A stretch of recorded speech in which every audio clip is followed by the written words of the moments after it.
أعوذ بالله من الشيطان الرجيم. بسم الله الرحمن الرحيم. الرحمن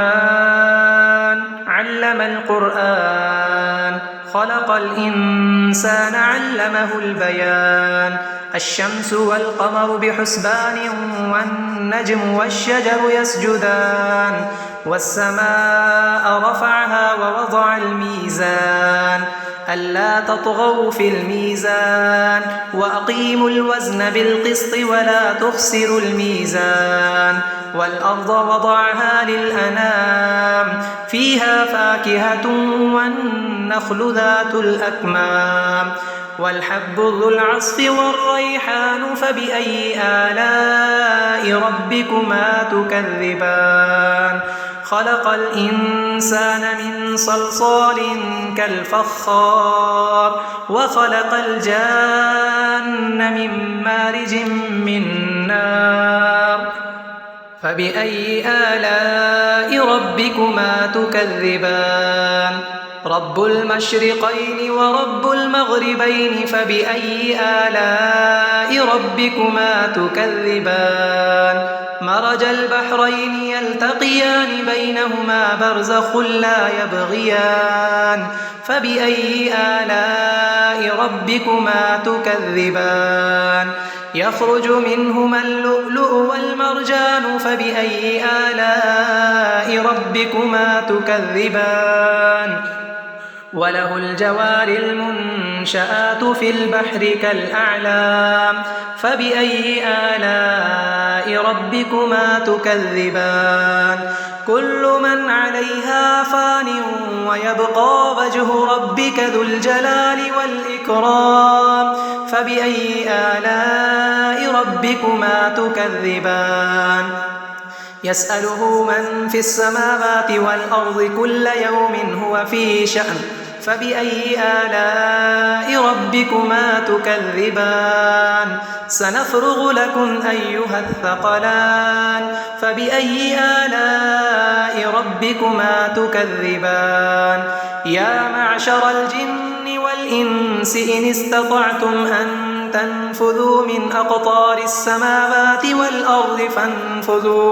فانفذوا لا تنفذون إلا بسلطان فبأي آلاء ربكما تكذبان يرسل عليكما شواظ من نار ونحاس فلا تنتصران فبأي آلاء ربكما تكذبان فإذا انشقت السماء فكانت وردة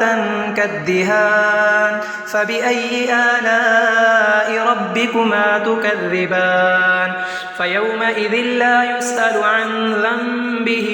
إنس ولا جان فبأي آلاء ربكما تكذبان يعرف المجرمون بسيماهم فيؤخذ بالنواصي والأقدام فبأي آلاء ربكما تكذبان هذه جهنم التي يكذب بها المجرمون يطوفون بينها وبين حميم آن فبأي آلاء ربكما تكذبان ولمن خاف مقام ربه جنتان فبأي آلاء ربكما تكذبان ذواتا أفنان فبأي آلاء ربكما تكذبان فيهما عينان تجريان فبأي آلاء ربكما تكذبان فيهما من كل فاكهة زوجان فبأي آلاء ربكما تكذبان متكئين على فرش بطائنها من استبرق وجنى الجنتين دان فبأي آلاء ربكما تكذبان فيهن قاصرات الطرف لم يطمثهن إنس قبلهم ولا جان فبأي آلاء ربكما تكذبان كأنهن كأنهن الياقوت والمرجان فبأي آلاء ربكما تكذبان هل جزاء الإحسان إلا الإحسان فبأي آلاء ربكما تكذبان ومن دونهما جنتان فبأي آلاء ربكما تكذبان مدهامتان فبأي آلاء ربكما تكذبان فيهما عينان نضاختان فبأي آلاء ربكما تكذبان فيهما فاكهة ونخل ورمان فبأي آلاء ربكما تكذبان فيهن خيرات حسان فبأي آلاء ربكما تكذبان حور مقصورات في الخيام فبأي آلاء ربكما تكذبان لم يطمثهن إنس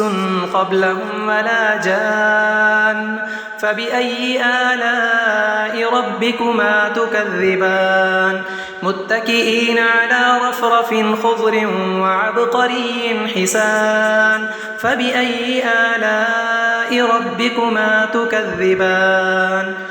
تبارك اسم ربك ذي الجلال والإكرام